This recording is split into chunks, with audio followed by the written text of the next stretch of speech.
દેશની સૌપ્રથમ forensic science university ક્યાં આવેલી છે? બોમ્બાઈ. ભૂમિ આવી નથી જા પર ચડે છે મુંબઈ હું કોલકાતા. હજી પાટનગર ગાંધીનગરમાં આવેલી છે. Oh my god. My God એટલે આવા શીખવો તમે મેડમ ને મળવું જોઈએ. એકદમ હલકા હે. તો મેડમ નું નામ શું હે મળવું જોઈએ કોણ ભણાવે તમને આ? મેમુના મેડમ. આવું જોઈએ મેમુના મેડમ. એમાં ઈ તો બિચારા હરખું ભણાવે અમે ધ્યાન નથી દેતા. તો બુદ્ધિ એમાં રાખો ક્યાં હોય ભણવા ટાણે તમારે ધ્યાન? નથી યાદ રહેતું બહુ. અંતર્નિરીક્ષણ પદ્ધતિ એટલે શું? જે વસ્તુનું અંદરથી નિરીક્ષણ કરવામાં ઓય મનોવિજ્ઞાનની ભાષા બોલ. આંતરનિરીક્ષણ પદ્ધતિ એટલે પોતાની અંદર અંતર્મુખ થઈને પોતાનામાં આ તો ઓલી જ કહેતી હતી, તો આપણે દેશી ભાષામાં કહેતી. આ બોલતો તો જે આંતરનિરીક્ષણ પદ્ધતિ એટલે કે જ્યારે અંદરથી અંતરનું નિરીક્ષણ કરવામાં આવે એને આંતરનિરીક્ષણ પદ્ધતિ કહેવામાં આવે. મમ્મી કેસી આય મારવા જેવું સ્કેલ લઈ લે બોલે સ્ટીલ ની હેજ સેમ થયું ને. સેમ ટુ સેમ નો આલે એમાં માર્ક કે એ ખરી વિજ્ઞાનની ભાષામાં બોલ. તમારી ભાષા કઈ છે વિજ્ઞાનની કેવી હોય?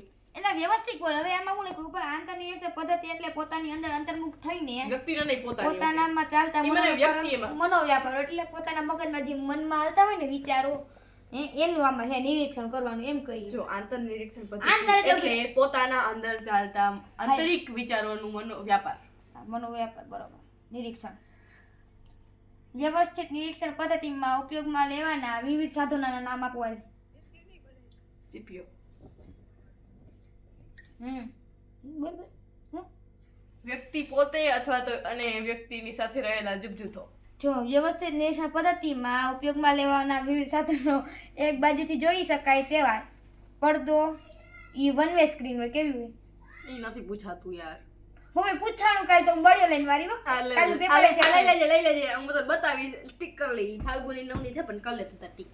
તારી નવનીત ક્યાં બે શાંતિ રાખ, બે મેં નવનીત વ્યક્તિની નથી. સરખામણી કરવા માટે વપરાતી પદ્ધતિના નામ લી તો આવડે ને? કેમાં?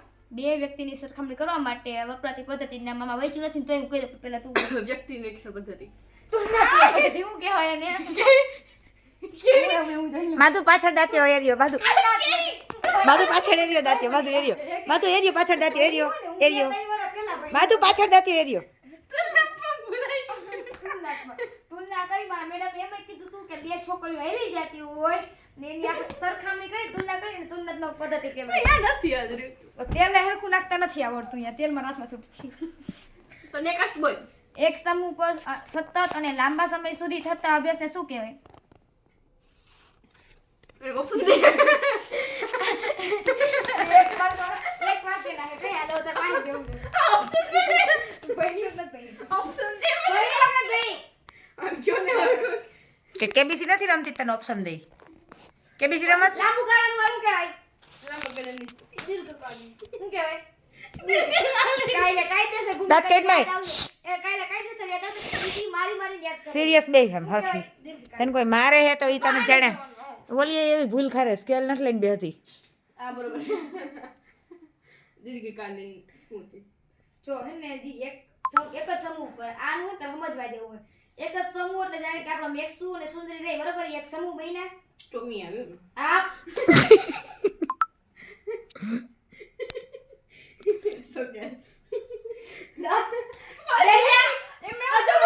બેથી વધુ વ્યક્તિઓને સમૂહ કહેવાય. હવે ઈ બેને લઈને સીધી બેને કે આજે હારો મોકો છટાપટી કરી મારી વાત પૂછે ટોમી ભેગી બસ. ટૂંકમાં કોઈ એક સમૂહ છે બરોબર એની ઉપર સતત આયલા રાખે એટલે એની ઉપર તમે પ્રયોગ કર્યા રાખો એ કેટલા લાંબા ગાળા તો ઈ દીર્ઘકાલીન અભ્યાસ પદ્ધતિ કહેવાય. આઈ એમ યાદ રહેવું જોઈએ બીજી વાર ભૂલવું ન જોઈએ. સ્વતંત્ર પરિવર્તનની વ્યાખ્યા આપો. એ નહીં આવડતી જાય ને સ્વતંત્ર પરિવારની વ્યાખ્યા આપણે જ સ્વતંત્ર છીએ. આપણા પરિવાર આપણો પરિવાર સ્વતંત્ર નથી. જેની અસર તપાસવાની છે અને પ્રયોગ બહુ આવડે મને શું કહે ખબર હે આમાં વાંચીએ એને ઊંધું હે તો હું દીદી ને કે નહીં બચાતો ઉડ પ્રયોગમાં